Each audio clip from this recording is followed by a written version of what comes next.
అమ్మాయిలు బంగారు తల్లులు, ప్లీజ్ ఈ స్టోరీ మొత్తం విని మీ ఆరోగ్యం ఎలా ఉంది ఏంటి అనే సంగతి ఒక్కసారి చెక్ చేసుకోండి. మీరు అందరి కోసం కష్టపడుతూ ఉంటారు, కానీ ఆ ప్రాసెస్లో మీ హెల్త్ ఎంత డ్యామేజ్ అవుతుందో కూడా ఒక్కసారి చూసుకోవాలి. నెలకు 4 రోజులు పీరియడ్స్ వస్తేనే నరకంలో ఉంటుంది మనకి. పెయిన్, అన్కంఫర్టబిలిటీ, హార్మోన్ చేంజెస్ వల్ల ఈ చిరాగ్గా, మూడ్ స్వింగ్స్ మామూలుగా ఉండవు. అసలు ఏ పని మీద పూర్తిగా ఫోకస్ చేయలేం దీనివల్ల. అలాంటిది 4 రోజులు కాకుండా నెల మొత్తం బ్లీడింగ్ అయితే ఎలా ఉంటుంది? సంవత్సరం మొత్తం పీరియడ్స్లోనే ఉంటే? సంవత్సరం అయినా జస్ట్ 365 డేసే.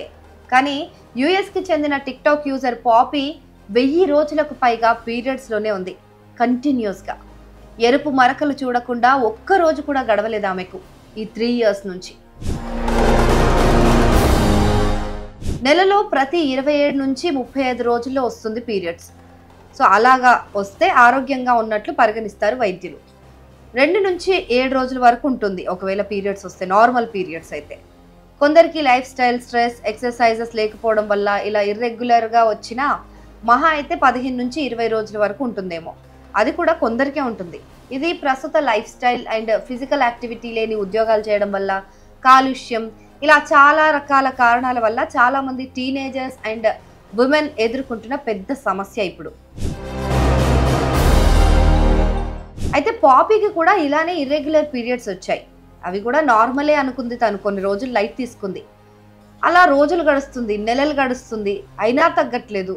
సో తనని ఎవరైనా వింతగా చూస్తారేమో అని కొన్ని నెలల పాటు ఎవ్వరికి చెప్పకుండా ఉండిపోయిందట. తర్వాత మెల్లిగా ధైర్యం చేసి డాక్టర్ దగ్గరికి వెళ్ళింది. డాక్టర్స్ కొన్ని వైద్య పరీక్షలు చేసి ఎందుకు ఇలా జరుగుతుందో కనుక్కునే ప్రయత్నం చేశారు. అండాశయం పైన తిత్తులు ఉన్నట్లు గుర్తించారు. అంటే పీసీఓడికి సంబంధించిందే.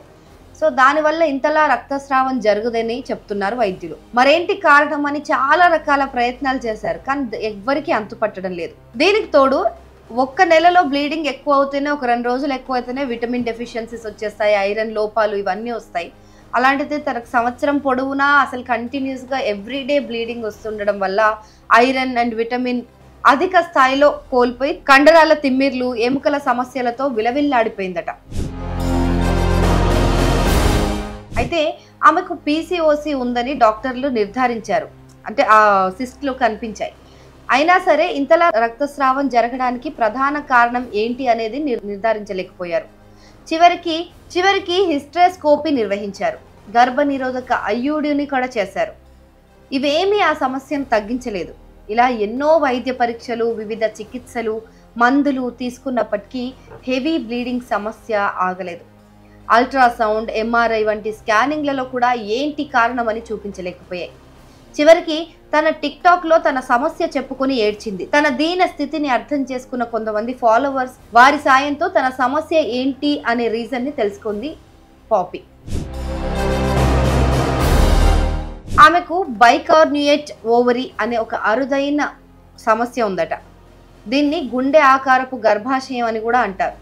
ఇక్కడ గర్భాశయం ఒకటి కాకుండా 2 గదులుగా వేరు చేయబడి ఉంటుంది. ఈ పరిస్థితి 100కి 1ని ప్రభావితం చేసే అరుదైన సమస్య ఇది.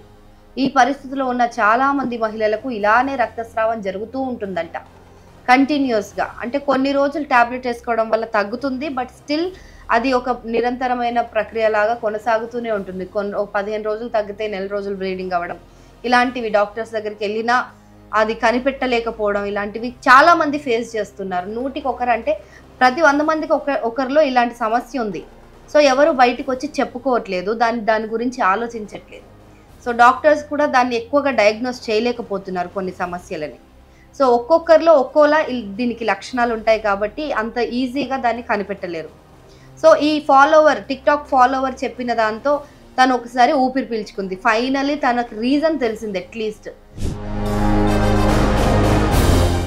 ఇన్నాళ్లకు తన సమస్యకు ప్రధాన కారణం ఏంటని తెలుసుకోగలిగిందని కాస్త కుదుట పడింది. ఇన్నాళ్ళు దాదాపు 950 రోజులకు పైగానే పీరియడ్స్ ప్యాడ్లకే డబ్బులు వెచ్చించి విసుగొచ్చేసిందని చెప్పింది. ఇక ఆ సమస్య ఎందువల్లో తెలియక ఇంకా పిచ్చెక్కేదని, ఏ పని చేయలేకపోయేదాన్నని, బరువు కూడా పెరిగిపోయానని అందరూ వెక్కిరించేవారు అని కన్నీళ్లు పెట్టుకుంది పాపీ. ఇక ఇప్పుడు పరిష్కారం దిశగా అడుగులు వేస్తానంటుంది పాపీ. ప్రస్తుతం ఆమె వైద్యులను సంప్రదించి తన గుండె ఆకారపు గర్భాశయాన్ని సరిచేసి సర్జరీ గురించి తెలుసుకునే పనిలో ఉంది. అంతేకాదు ఇది కనుక విజయవంతమైతే రోజు రెడ్ డాట్స్ చూడని స్వర్గం లాంటి రోజులను మళ్ళీ పొందుతాను అంటోంది పాపీ. కాబట్టి ఇలా ఆరోగ్య సమస్యలు వచ్చినప్పుడు ఎవరికి చెప్పకుండా మీలో మీరే తగ్గిపోతుందిలే అని అనుకోకండి. ఇలా మన అమ్మలు చాలా ఎక్కువగా చేస్తూ ఉంటారు. ఏదొచ్చినా సరే చెప్పకుండా తగ్గిపోతుంది నార్మలే అనేసి అంటూ ఉంటారు. సో వారికి చెప్పండి. నలుగురికి చెప్తే ఎవరో ఒకరు ఒక మంచి సజెషన్ ఇచ్చే అవకాశం ఉంటుంది. అండ్ అమ్మాయిలు లైఫ్ స్టైల్ కూడా రోజు రోజుకు మారిపోతుంది. ఈ ఊబిలో పడకుండా వీలైనంత వరకు ఆరోగ్యంగా ఉండండి.